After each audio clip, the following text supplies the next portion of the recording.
Okay, so this is what I call the kind of pre-bridge and bridge. The pre-bridge is just a series of D, C, and G chords, and what it's mimicking, when it goes like this.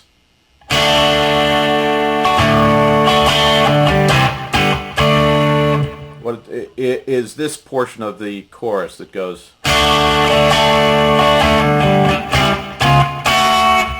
It's sort of a parallel structure to that, but there's instrumental stuff going on during there. So the patterns are just this: D, C, and then G, and then D, and then C, G, D, and then the third time you do C, G, C, and then back to C, G, D, and one more time. After that last time, you hit the open D chord and bend the A string 3rd fret, so, and then go to it's a double stop. It's really a piece of an A minor chord, but it's a double stop on the 2nd fret, just the D string and the G string. So it's so,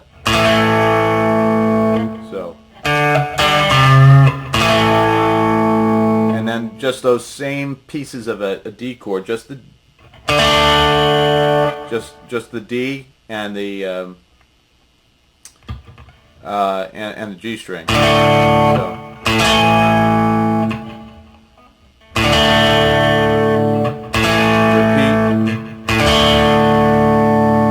They go into the true bridge, which is a B minor, strummed sort of freely, and they're singing, takes more than a day and a night for living, and it's just to A, to a G, and I like to use a G sus2 here, where you actually cover the 3rd fret of the B string as well, so and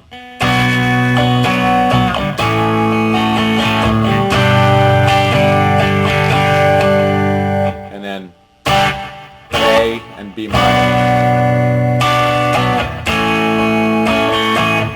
and then they're singing change your way of living, and instead of going from to a G, you do a G sus2 major 7, which is just the top 2 pieces of a D chord, and you're not going to put your finger down on the G string. So you have this. And I usually like to add this bass G in there too to give it a fuller sound. So that's, and you just strum it. So it's not so easy to just change. You let it ring. Your way of living, and then you go back to the verse. And that is the pre-bridge and bridge.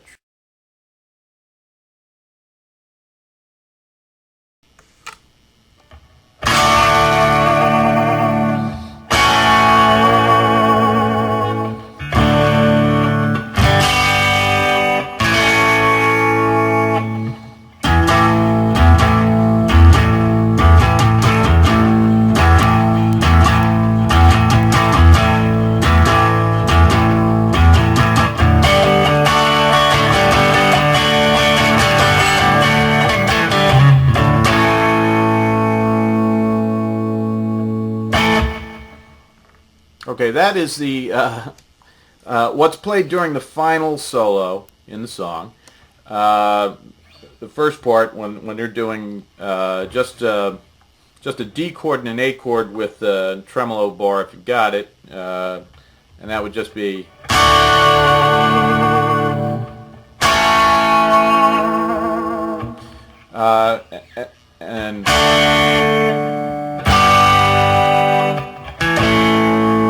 And that leads into a section where they're just barring the A and the D string at the 7th fret, you leave the E open, and you play, bring your first finger down on the E string 5th fret. So it's the fourth time it's,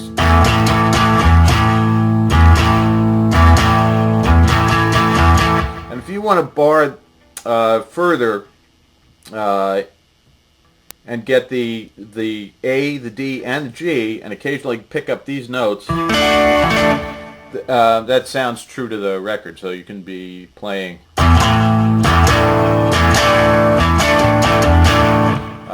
just don't overdo it. And during this, this is when Andy Powell is playing a solo that sort of sounds like, and they're playing, and after that solo, there's a false outro. It sounds like it's the end of the song, and they're just playing G to D.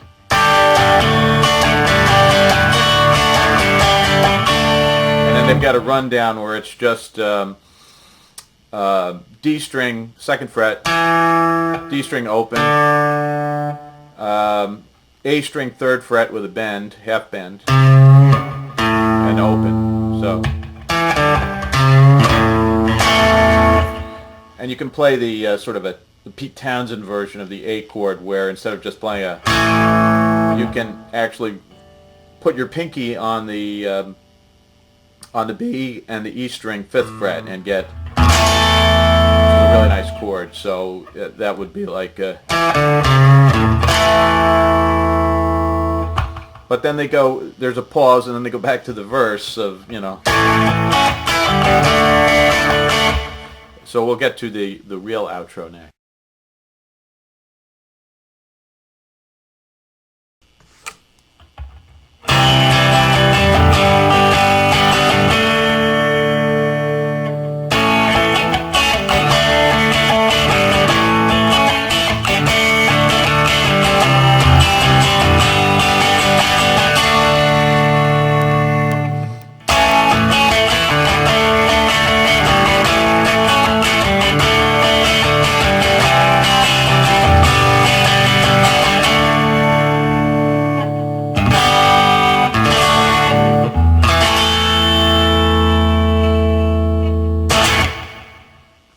Okay, so that's the true outro to the song.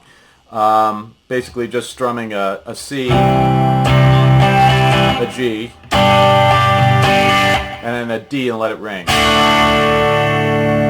And then insert the verse bit.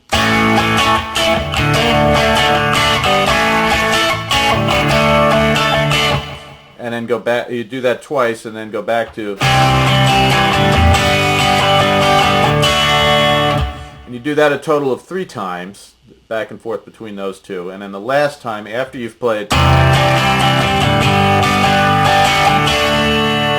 you just strum a G, and then a D, and then this A that has the pinky on the 5th fret of the B and the E string. And then they actually play it again. And then they do the sort of Townsend to end the song.